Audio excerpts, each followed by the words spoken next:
I founded a non-profit organization based in Italy, City Space Architecture, and we work on public space. But I'm also an academic scholar. And also I've been working in several universities in the world. So I met so many amazing scholars working on public space. And having this chance, to work with so many people and engaging them in research activities and joint events through my organization gave me the possibility also to collect academic knowledge, because those are scholars, so they write research papers. And so also from them, I started to get some feedbacks on, okay, so maybe instead of just having events where we meet and discuss and give lectures, or talk about our projects, our context and cities, maybe we should have something where we could publish. And we had a conference in 2014 in Bologna, in Italy, that was really very successful. I was surprised because, from a non-profit organization having such a conference with scholars and so many coming, I guess because it was in Italy, so many wanted to come. It was June, Bologna, so nice weather, nice. Yes. And I organized several different activities. People were enjoying the city and public spaces. So it's easy, I have to confess, it's easy for me to engage people in Italy and to talk about public space. But then after this, I started to think, okay, we want to publish. Where do we publish? So I was looking to journals, publishers, and we make an attempt also to publish with Elsevier and very important, publishing platforms. But our main concern was that we want to publish open access. And even if it is open access, you still have to pay a lot of money to these guys running the business. And so I was like, how can this be possible? We are producing knowledge and we are ready to write and to work, and so why do we have to pay? And so then, because I've been working with the Queensland University of Technology based in Australia since 2013, because I was there for a period as visiting fellow. And because I know they're very much into technology and journals, and because I was also into open access policy since 2008, because I was journal manager of 2 different open access journals when I was post-PhD at University of Bologna in Italy. So I said, okay, so maybe we can find an agreement. So I work as a journal manager because I know how to deal with the platform and contents, I have all these amazing people that already send me papers, so I already have something. And you maybe use your IT stuff to set up the journal, the platform and everything. And so after 1 year of discussions, and during that time I was living in Lebanon, and so it was really overwhelming because having meetings with Australian people, traveling Italy, Middle East, was crazy period. But then we were ready, so they set up the platform. So the website is journalpublicspace.org, and it's open access. It's on OJS, Open Journal System, which is the most common open access platform. And then we realized that because we were in the process of the Habitat 3 conference during this period, so we realized that a key partner in doing this was UN Habitat. So I went to Barcelona. So this was a big effort. I went to Barcelona because there was a thematic meeting on public space, and I was like, I need to reach these people there and say, we are doing this. You should be interested to support us. But this was, I think it was like April 2016.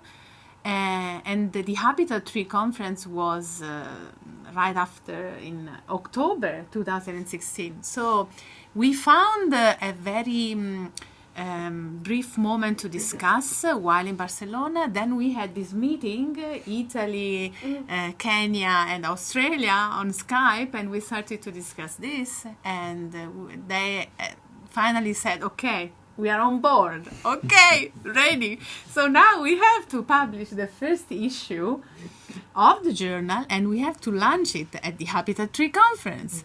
So we started.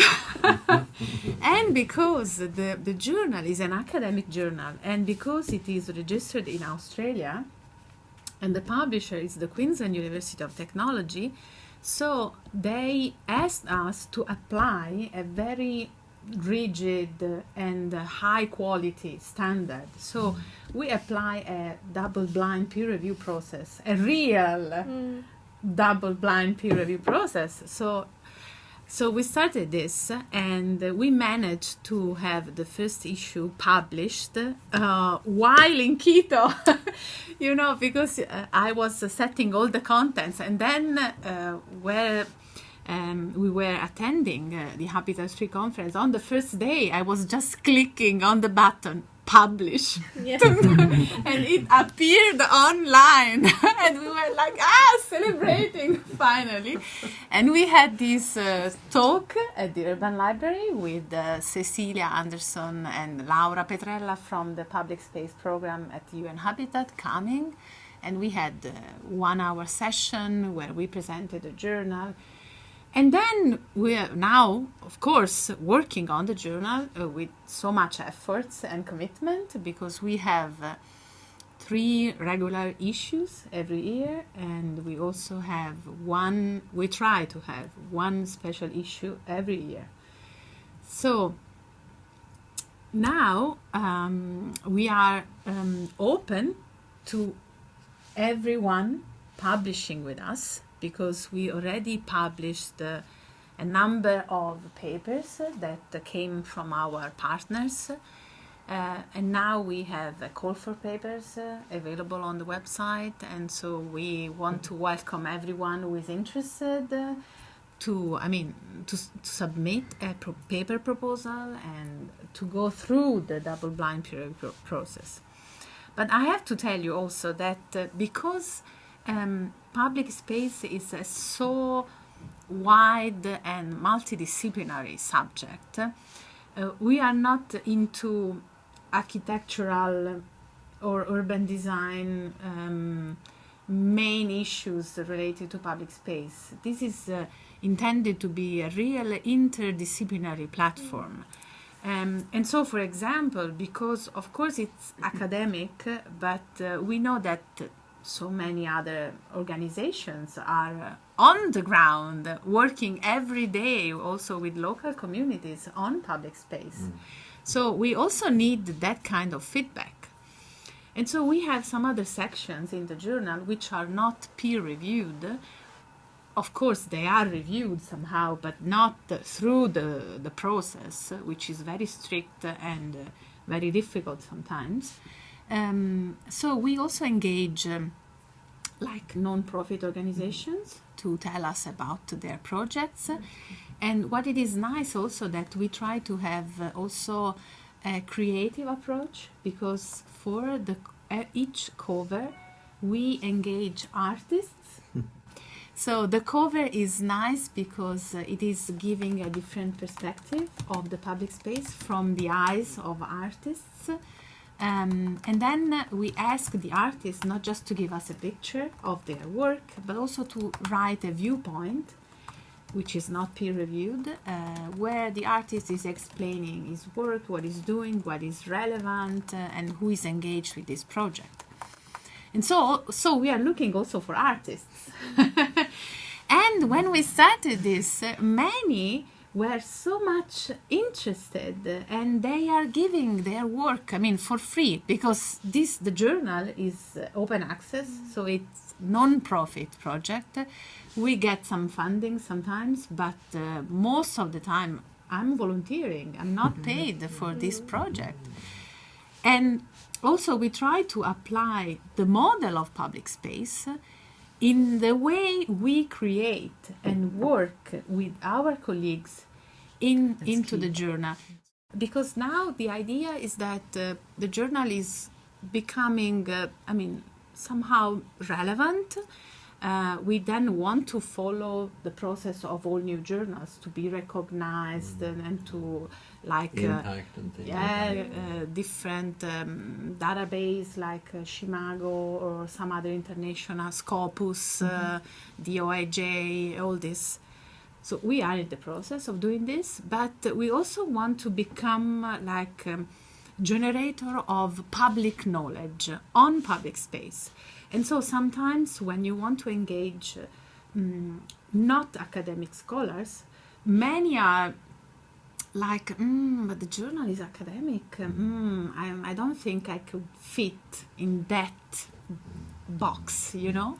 So maybe having a blog that is related to the journal is like having a subdomain, like journalpublicspace.org/blog, which is an ongoing source of content and more information. Like a discussion. Yes, exactly. And so people feel confident, more confident to publish something on this kind of open access conversation. And it can be shorter, I guess. Yes, and could be visual also, content. Yeah. Because the journal is set up as a real academic, so pictures are small, like a real academic, so you cannot really see. While we are talking about public space, we should see the space, touch, to be like inside, so we need to have like visual contents. So all these efforts in real giving an idea of what public space is, because otherwise we are all talking, writing, conferences, seminars, and then where are the people? We are doing this for the people, right? But are you sending all the articles you have to Michael and Morgan to put in the database? We're trying to get out of this paper the initial concept or the key concept that we could have for this specific paper, then that will help us categorize the whole of them. So you read all the papers, all Yeah. 400 papers? Yes. Wow, you're a public space expert. Yeah. Well, then in only, the Journal of Law and Society, for example. But Only the abstracts, or no, the whole I article? think, yeah, Get the we're... concept, You have to read the abstract, but sometimes the abstracts are actually really bad. So you have to go through the whole paper to see what is the methodology, what is the, the results. Sometimes the results are actually much more interesting to read than. So it's a very long process, but it's very interesting. And then we arrive to you put them, you upload them. And you write those little entries and these little main findings where you try to describe as concisely as possible what the article is all about public space. Mostly what we see as a public space is this idea of the Western successful, well-designed, well-maintained public space. And so sometimes we tend to, imitate that. It's something that comes natural. I'm not criticizing this because I'm Italian, so I'm into this anytime. But I try to force myself to step back and just stay a while on that topic and try to embrace as much diversity as I can. When I was in Lebanon, it was clear to me. People were expecting something from me, but I realized that that would have been useless for the context. So you teach them about the Western-oriented secular public issues. space. That's crazy because you have so many conflicts at many different levels in the society for religious, economic, and environmental issues. So anytime you have to deal with such a complexity, even when you don't see it, there is a complexity. So I was always pushing students to like observe and stay in the place and just sitting there and try to catch from every single corner the complexity, because conflicts doesn't have to be big conflict. I mean, people protesting, even if in Lebanon and in that Middle East area there are so many protests in public space, but sometimes conflict is between like small groups of people, and something that you have to explore, you have to understand, because it's part of the public space culture. I think we have here in Sweden something new, and that is the beggar on the streets. I mean, that is also a kind of conflict in the Yes. public space. For example, homeless people. Exactly. Yeah, so this creates not a real conflict, but a feeling of unsafety and insecurity, and people then tend to not go to such places that become less safe, less engaging, less playful. You know, when you understand that it's something different from what you are, from what you understand as part of your own culture. So this is a natural, well, belongs to us as human beings, and not judging this. But sometimes we need to understand and create those bridges between us and what we perceive as the others.